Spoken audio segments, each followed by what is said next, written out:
Germany didn't collapse overnight. It unraveled. After World War I, the empire was gone. The Kaiser had fled. The country that once saw itself as powerful was now humiliated, defeated, and unstable. The Treaty of Versailles didn't just redraw borders. It carved humiliation into the national identity. Reparations crushed the economy. Inflation spiraled so violently that people carried money in wheelbarrows just to buy bread. Savings disappeared. Jobs vanished.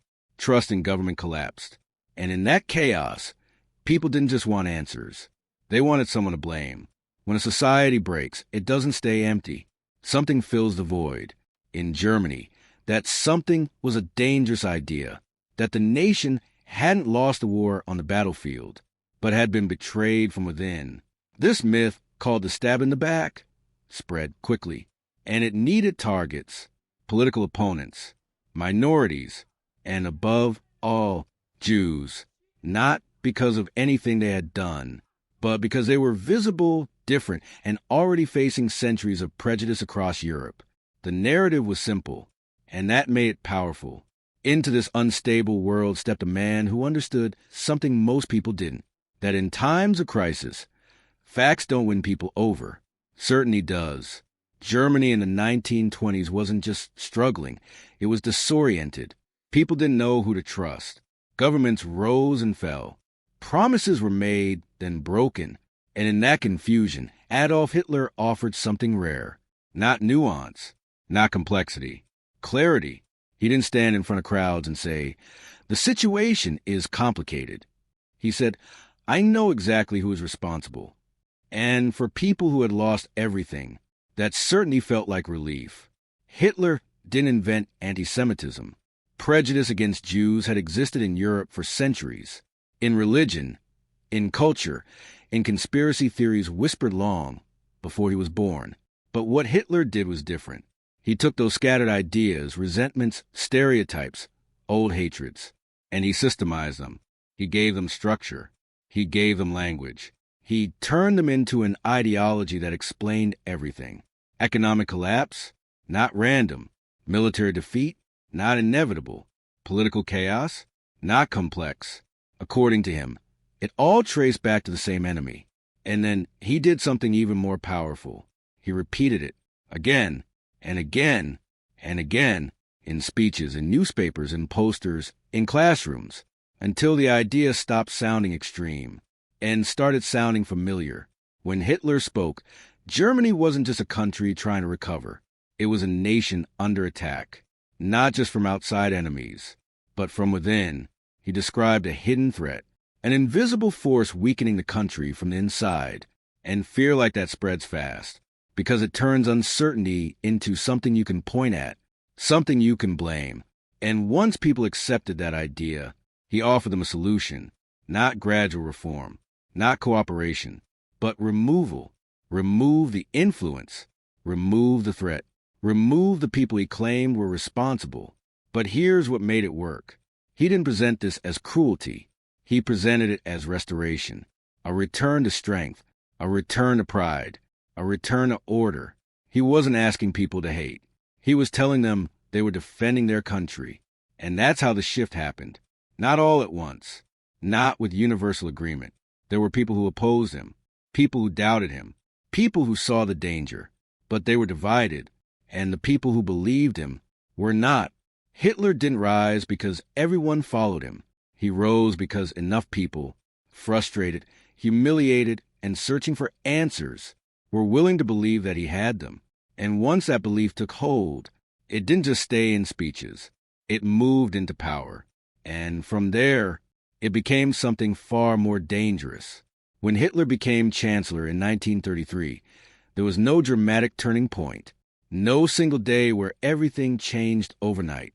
There were no camps yet, no mass killings, no moment people could point to and say, "This is where it begins." Instead, it started quietly, with decisions that didn't look like the beginning of something catastrophic. At first, it was economic pressure. A boycott was announced. Jewish-owned businesses were singled out, their windows marked, their entrances watched. Men stood outside shops, warning customers not to enter. Some people ignored them. Others hesitated. And many simply walked away, not because they fully agreed, but because it was easier. Then came exclusion. Jewish doctors were dismissed from hospitals. Lawyers lost the right to practice. Teachers were removed from classrooms. It didn't happen everywhere at once. It happened piece by piece, profession by profession, until entire careers, entire lives were quietly erased.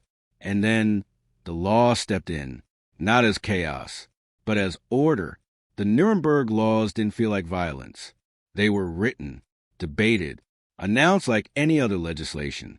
But what they did was redefine reality. They stripped Jewish people of citizenship, turning them, overnight, into outsiders in their own country. Marriage between Jews and non-Jews was forbidden. Relationships became illegal. Families were divided, not by distance, but by law. And with the stroke of a pen, millions of people were told they no longer belonged. What made this so dangerous wasn't just what changed. It was how gradually it changed. Each step, on its own, could be explained, justified, ignored. A boycott here, a law there, a restriction that seemed temporary. But together, they built something much larger, a system. And as that system grew, something else began to shift, not in government, but in society. People adapted.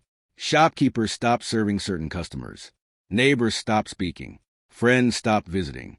Not always out of hatred, sometimes out of fear, sometimes out of convenience, sometimes out of silence. And slowly, the unthinkable stopped feeling unthinkable. Discrimination became part of daily life. What once would have caused outrage now barely cause a reaction, because the most dangerous changes aren't always the loudest. They're the ones that happen quietly until they feel normal. And by the time people began to realize where it was leading, it was no longer just policy. It was already something much harder to stop. Then came a night that removed all doubt. November 1938. By this point, discrimination had already been written into law. People had been excluded, isolated, pushed to the edges of society. But it had mostly been controlled, structured, almost bureaucratic. What happened next was different.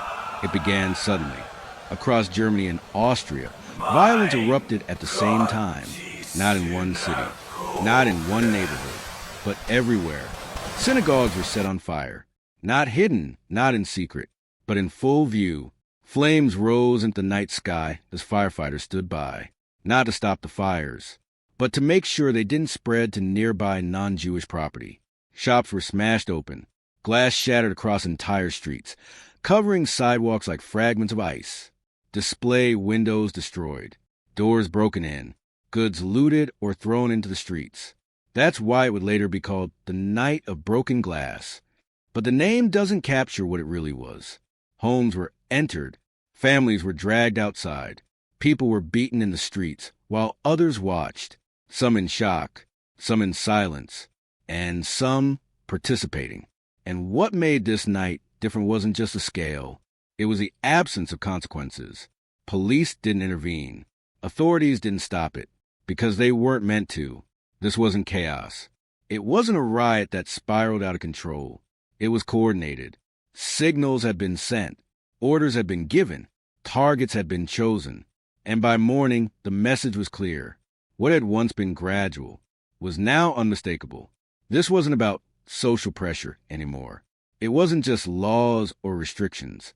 It was violence, open, visible, and accepted. And perhaps most important of all, it showed something new. Not just what the regime was willing to do, but what it was willing to allow everyone else to do. Because when violence becomes public and no one stops it, it stops feeling like an exception. It starts feeling like permission. And from that point forward, the line had been crossed. There was no longer any illusion. This wasn't random. This wasn't temporary. This wasn't going away. This was policy. When World War II began, the boundaries that once limited Nazi power disappeared. Before the war, control had been contained within Germany. Now it stretched outward, across borders, across nations, across an entire continent. Countries fell one by one. Poland, France, the Netherlands, Belgium, Each conquest didn't just add land. It added people, millions of them. And among those millions were millions of Jews, communities that had existed for generations, in cities, in towns, in villages, were suddenly under control of a regime that had already made its intentions clear. But even then, what followed did not begin with immediate mass killing. It began with control. In occupied territories, new rules appeared. Restrictions tightened. Movement was limited. Identification became mandatory. People were marked, registered, categorized. Then came relocation. Entire populations were forced out of their homes and into designated areas. Ghettos. These were not just neighborhoods. They were sealed environments. Crowded, controlled, cut off. Families were packed into small spaces, often multiple households in a single room. Food was scarce. Disease spread quickly, and leaving was not an option. Walls were built. Guards were stationed. Barriers, physical and invisible, separated those inside from the rest of the world. Inside the ghettos, life did not stop. People still tried to work, to care for their families, to maintain some sense of normality. But everything was constrained. Every aspect of life was monitored, limited, reduced, and outside, the world continued, which made the isolation even more complete. To those enforcing the system, ghettos served a purpose. They concentrated populations, made them easier to control, easier to track, easier to move, because that was the key. This was not the final stage. It was preparation, a step in a process that was still evolving, still becoming more organized, more efficient, more deliberate. At this point, many still believed this was the worst it would get, that confinement was the end of the plan. But the system was not slowing down. It was accelerating, and what came next would take it even further. By 1941, the system had evolved. What began as discrimination became persecution. What became persecution turned into systematic murder.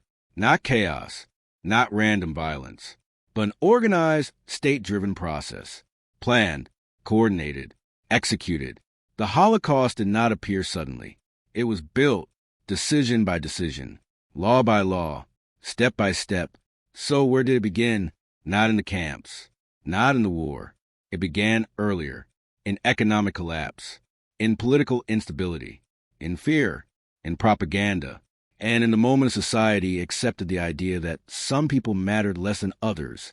The Holocaust stands as one of the darkest chapters in human history, but its origin isn't just about the past, because the most dangerous part of the story is how ordinary it looked at the beginning.